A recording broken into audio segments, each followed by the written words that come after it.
Assalamualaikum warahmatullahi wabarakatuh. Halo sahabat info Aura Panca. Kali ini saya ingin berbagi tentang perkembangan baru dari kasus mantan Kadif Propam Polri, yaitu Irjen Verdi Sambo. Yang akhir-akhir ini kasusnya terus menarik minat perhatian di semua lapisan masyarakat. Kali ini muncul lagi berita baru yang sedang viral di medsos, yaitu tentang tersebarnya grafik struktur Konsorsium 303 Kaisar Sambo. Dan berita ini langsung banyak dimuat di media-media online.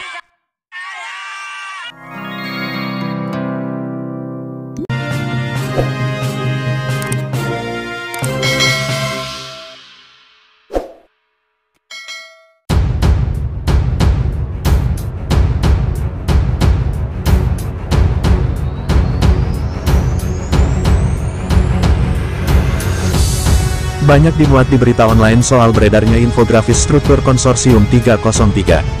Di mana dalam bagan tersebut Verdi Sambo disebut sebagai Kaisar Sambo atau memegang posisi paling tinggi di struktur Konsorsium 303. Dan dalam struktur bagan tersebut, banyak nama-nama pejabat kepolisian yang sudah berpangkat tinggi yang terlibat dalam struktur Konsorsium 303.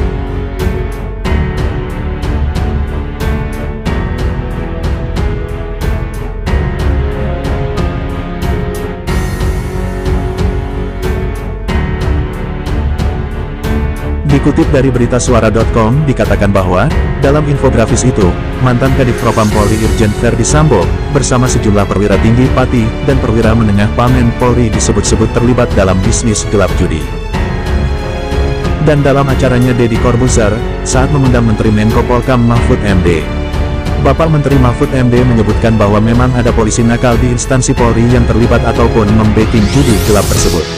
Dan itu pun diungkapkan oleh pengacara Brigadir J, yaitu Bapak Kamarudin Simanjuntak. Soal adanya keterlibatan oknum pejabat tinggi Polri yang melindungi judi gelap dan pengedar narkoba. Dan di beberapa media, pengacara Brigadir J mengatakan, ada alasan pembunuhan yang kaitannya dengan bisnis gelap di internal Polri. Ada yang beri informasi ke saya, ini kaitannya dengan judi dan tata kelola sabu-sabu. Ada bisnis di antara mereka, sebutnya di Jakarta pada Rabu tanggal 10 Agustus tahun 2022. Dan kuasa hukum Brigadir J berharap kepada Kapolri, Jenderal Listio Sigit Prabowo, agar bisa mendalami kecurigaan soal mafia, sabu, dan judi kode 303 di dalam institusi kepolisian itu. Dan juga Bapak Kamarudin Simanjuntak berharap kepada Polri, agar tidak menanganinya sendirian, tetapi juga melibatkan Tentara Nasional Indonesia (TNI) untuk mengusutnya.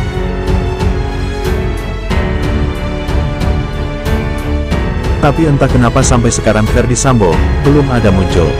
Sebagaimana yang sudah dinyatakan oleh Bapak Kapolri Listio Sigit Prabowo, disebutkan sebagai tersangka. Karena sampai detik ini, Rabu tanggal 24 Agustus tahun 2022, Verdi Sambo belum ada diperlihatkan di media massa, dalam keadaan tangan terborgol dan mengenakan baju oranye atau baju tahanan. Padahal sudah jelas terbukti bersalah melakukan perencanaan otak pembunuhan secara keji dan sadis kepada Brigadir J. Beda dengan perlakuan seperti Habib Rizik, yang hari itu juga langsung diborgol dan mengenakan baju tahanan, padahal itu bukan kasus pembunuhan, tapi hanya kasus pelanggaran prokes. Walaupun uang denda pelanggaran puluhan juta sudah diberikan. Dan masih banyak para warganet atau netizen yang mempertanyakan keseriusan dari Kepala Polri Bapak Listio Sigit Prabowo untuk membongkar secara terbuka dan tidak ada yang ditutup-tutupi, soal ada temuan-temuan lainnya, seperti soal geografis bagan struktur Konsorsium 303, soal uang yang ada di bunker, dari mana uang dana aliran tersebut dan lain-lain.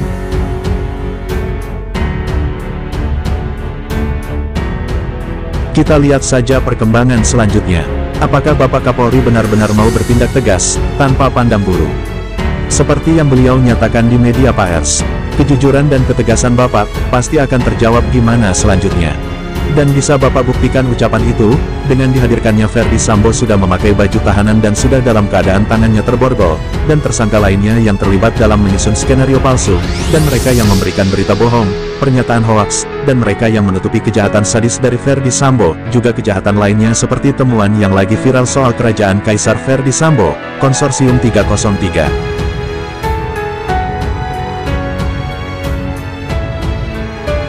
Dan di dalam struktur Konsorsium 303, muncul pula isu di mana disebutkan bahwa Verdi Sambo bakal danai capres pakai uang judi online, demi ambisi untuk jabatan menjadi Kapolri. Kabar ini muncul usai sebuah akun Twitter Opposite 090192, menulis cuitan berjudul Kaisar Sambo dan Konsorsium 303. Dalam tulisan itu diungkap setiap tahun setidaknya ada dana 1,3 triliun rupiah yang disetor pelaku judi online.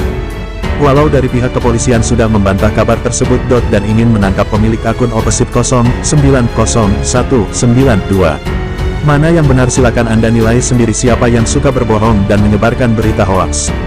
Yang pasti semua masyarakat berharap, instansi Polri harus mengembalikan citranya sebagai polisi yang mengayomi rakyat, bukan polisi yang melindungi kejahatan para bandit-bandit mafia hiburan malam, judi gelap, judi online, tempat-tempat prostitusi pelacuran dan para bandar narkoba. Demikianlah info terbaru yang lagi viral di berbagai media, tentang temuan struktur konsorsium 303, Kerajaan Kaisar Sambo. Kita tunggu kabar berita selanjutnya dari pernyataan Bapak Kapolri Listio Sigit Prabowo, untuk mengusut secara tegas kasus pembunuhan sadis kepada Brigadir J, juga tentang temuan-temuan lainnya.